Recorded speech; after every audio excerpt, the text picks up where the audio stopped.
hard to capture, extravagant, resurrect the track and it's militant. And I react like a convict and start killing. It's manifested. The gods work like appliances, dealing in my psyche.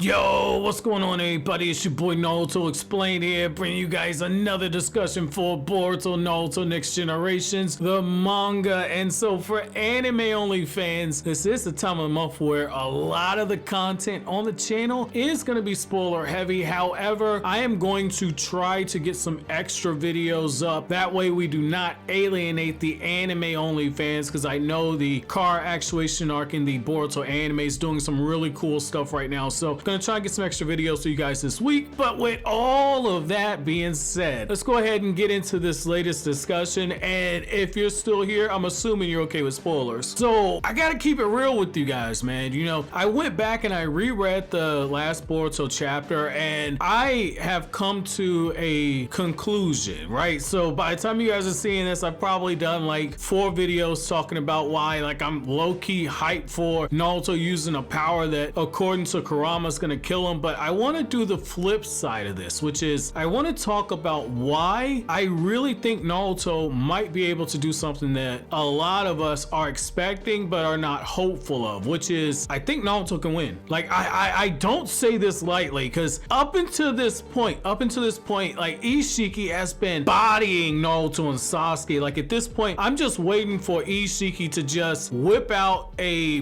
bottle of wine, crack that sumbitch open, and just start drinking the wine as he's like putting his foot against Sasuke's face at some point. Like I'm totally expecting a scene like that because of how overpowered Ishiki has been shown to be. However, at the end of the chapter, after Naruto agrees to meet Kurama's condition, Kurama says, if I give you this power, you're going to die. There's no might about it. He flat out says, if I give you this power, this means that you're going to die. And Naruto says, I've been prepared for this moment ever since I agreed to become Hokage. No, matter of fact, I've been prepared for this moment since the day I said I was gonna become Hokage. And you get this moment where Sasuke craps himself when he senses Naruto's power. But the important thing is that Ishiki senses what Naruto just whipped out, and Ishiki immediately says, what's this? What's this chakra? And Ishiki, for the very first time, and I'm gonna tell you guys to go back and look at the chapter, for the very first time, Ishiki genuinely looks concerned. He genuinely looks concerned. He says, what's with his chakra? And you got Naruto drawn in that sinister look. I really think that Naruto legitimately has a chance against Ishiki. And when you look at basic storytelling structure for how a lot of shonens go, this really adds up to it right here. I really feel like Naruto has a chance because Boruto does not have anything in his arsenal to where Boruto's gonna be able to keep up with Ishiki. I'm already on record saying that if we get something where Boruto transforms into Momoshiki and Boruto swapping hands evenly with Ishiki, I'm probably gonna go on a damn rant. So I don't think we're gonna see something like that. However, what I do think is that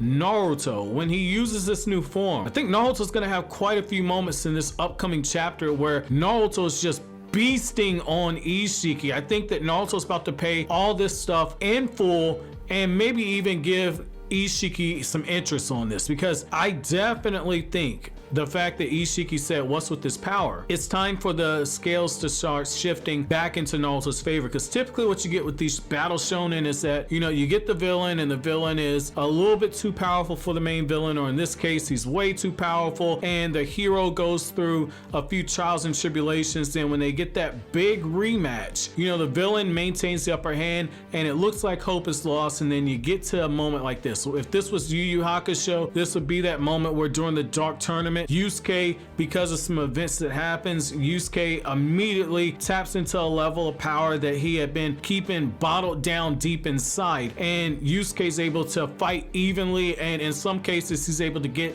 some beast scenes on Toguro. So I think that you're going to get a very similar thing here. I think that what you're going to see with Naruto is that Naruto, just from a raw chakra standpoint, is going to be able to overwhelm Ishiki. And I think when it comes to brute strength, when it comes to the strength that comes from him him enhancing his body via this enormous swelling of kyuubi chakra, I think that you're gonna see Ishiki begin to struggle at this point. Like, I would love nothing more than Ishiki shoots one of those chakra rods at Naruto, is going towards Naruto's face, and Naruto either bats it out of the way with one of those tails, or Naruto just like a straight beast just reaches up in the air and grabs the chakra rod, or those chakra rods are shooting towards him and Naruto's chakra is just so dense that he disintegrates them in mid-air. Like, I think we're gonna start seeing some scenes like that. I think we're gonna get some very badass moments when it comes to Naruto here. And let's be real for a second. This has to be a chapter where it's hands down that one chapter where you can have nobody that hates on it. This has to be the follow through impact chapter, much in the same way that Boruto episode 65 shut up all the haters. I think you need a very similar chapter for this Naruto chapter here. And when it comes to Naruto, this is one of the things, like, I remember being in the movie theater when Boruto the movie first came out, and when that movie came out,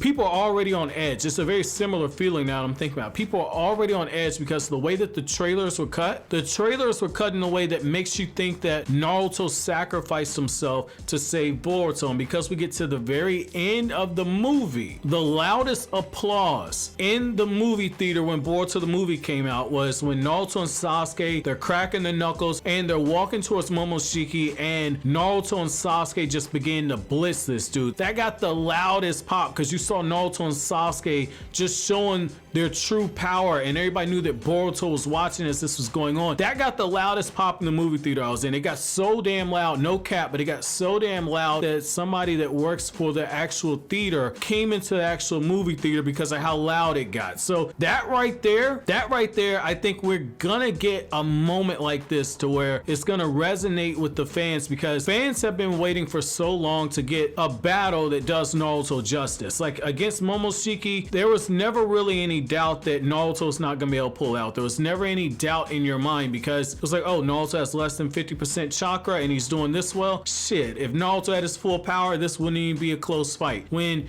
you get to what happened with Teneri, the same thing. It's like, oh, Naruto's not even using 6-pass power. We ain't gotta worry about this. Oh, Teneri's cracking the moon in half, whatever. Then Naruto just does that massive crater on the moon when he punches Teneri. Like, the same thing. Nobody thought that that battle was in question. However, now we have a true villain who is making you wonder, can he actually kill Naruto? And so I definitely think that they're setting the stage for Naruto to beast out Ishiki. And the only thing is I think that it's gonna be a situation kind of like what you had with Might Guy and Madara, to where Naruto's gonna get the opportunity and something's gonna happen. Either Naruto's body's not gonna be able to keep up with it, or Ishiki is just gonna teleport his way out of there and put the karma seal on Kawaki as he's near death, and then you potentially just have Ishiki dying and Kawaki's already got the karma seal on him, and that's another can of worms right there. But I think that you're gonna get something like that. That this is as close as I'm gonna get to a full-on prediction. Everything I've done before is just talking about possible scenarios and stuff I would like to see and what the impact of certain things are. This is gonna be the first prediction I'm doing. I think that Naruto's going to beat the hell out of Ishiki, and I definitely think that Ishiki's going to be able to escape near death and get that karma seal put on Kawaki. However, I want to know from you guys,